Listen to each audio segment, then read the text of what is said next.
سلام علیکم و رحمت الله. وعلیکم السلام و رحمت الله. دامادا خوب هستید؟ سلامتیاتون خوب؟ الحمدلله. همینجا باور کنید تا همین روز یک سوال دارم که از کسی میپرسم هیچ جواب دقیق نیست. مقصد هر کس فکر خودش را میگوید. درباره نام است دامادا. نام من طغیان است. طغیان خطا نکنم در کتاب قرآن 16 مرتبه تکرار شدگی است. چقدر که من معنایش را میفهمم، مثال سرکشی می شود، باز ولنه می شود و دیگر دامادا. اکنون هیچ کس جواب دقیق دادگی نیست. فهمیدید؟ هر کس بحث میکنه، بعضی هم میگن ممکن است این نام از بابایم اومدگی است. همین شاید مثال همین شما جواب دید که من خانه گردم بحث کنم مثال گفتگو همین نام.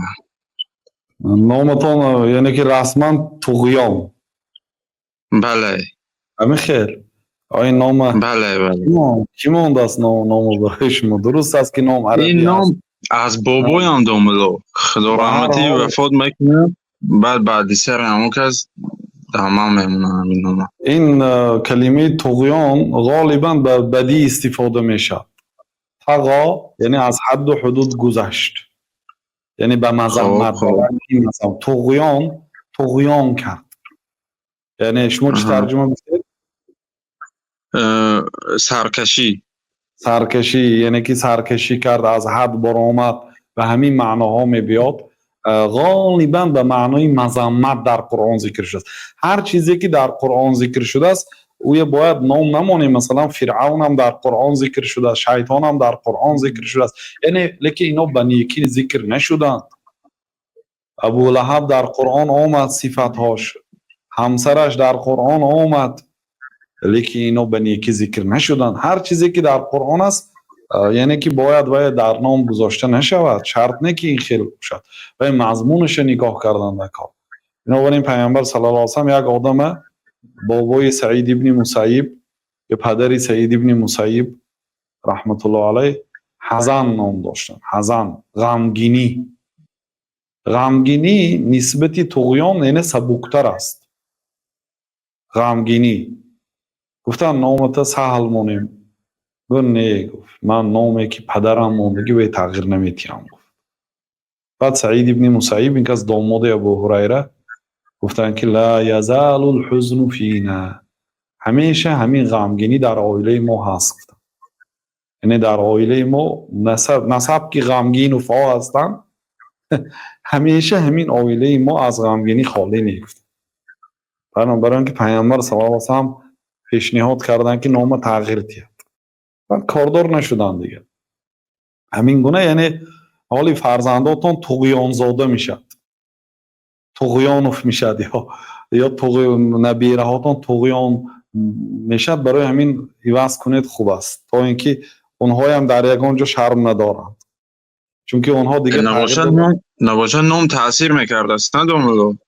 نام تاثیر میکند، نام به فرزند تاثیر میکند. پیامبر صلی الله علیه و سلم بیهوده نگفتن که حسنوا اسماء اولادکم، نامهای فرزنداتون رو نیک کنید، چون که روز قیامت هر یک آدم نامی خودش و نامی پدرش که فلانی پسری فلانی دعوت کرده میشه. مثلا بعضی آدم های نامی پدرشون بیزیب است، نامی پدرشون که مثلا در حجت ها یا در اونجا ذکر یا نامی پدرشون آدمو میپرسد، مجبور میگن، شرم میدارن. نام های بی‌معنی نام گذاشتگی هستند. نامی پدر و گذشت رفت و تغییر داده نمیشد. بنابراین علامه بکر ابوزید رحمت الله علیه گفتن که من گناه ها را تأمل کردم، دیدم که از همه گناهی کلان شرک است، لیکن توبه کردن در یک ثانیه میشد. اگر همین به شرکی که تا همین روز ورزیدید پشیمان شوید و قصد کنید که دیگه گشته این کارو نمی کنید و از همین باز ایستید، توبتان قبول. یک عمر شرکی که آوردید الله تعالی در یک لحظه میبخشد. از همه گناه کلان شرک توبهش در یک دقیقه کمتر از آن اجرا میشه، لیکن یک گناهی است که توبه کردن مسافه دور و دراز در بر میگیرد. تغییر دادن نام، خاصتا تغییر دادن نسب، مثلا من بابای پیامبر صلی الله علیه و سلم نامش عبدالمطلب بود. بنده مطلب این یک آدم است. اونو بنده گفته، غلام میگفتن اون وقتا، غلام مطلب. همین نام گذاشته شده بود و عبدالمطلب با همین نام شهرت یافته بود. دیگر و آدم که گذشت رفت و نامش دیگه تغییر داده نمیشد. بنابراین پیامبر صلی الله علیه و سلم در جنگ حنین گفتن که انا نبی لا کذب، انا ابن عبدالمطلب. من پیامبری دروغی نیستم، من پسری عبدالمطلب هستم. یعنی عبدالمطلب این نام خطا هست. عبد، بنده، فقط باید به الله یا به یکی از نامهای الله نسبت داده شود، مانند عبدالرحمن، عبدالرحیم، عبدالغفور، عبدالکریم. عبد به آدم باید نباشد، بنده فلانی نباشد. بود این نامی غلط است. لیکن نام خودتان باشد تغییر میتید، لیکن نام باباتان باشد یا پدرتان باشد و هیچ خیلی تغییر میتید. بنابراین خوب است که اگر امکانیت باشد تغییر دهید نامتان، چون که این کلمه فقط اکثر احوالش برای مثلا آب طغیان کرد میگد، یعنی آبی بحر وقتی که بیاید و جهای چپه کند همون طغیان کرد میگد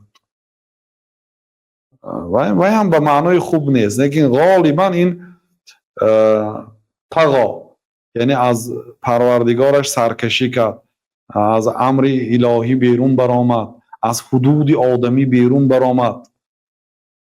همین خیلی معناهای بد میاد. تغییر دید خوب است. اگر در حجت ها نتونید هم تو ظاهرا تغییر دید.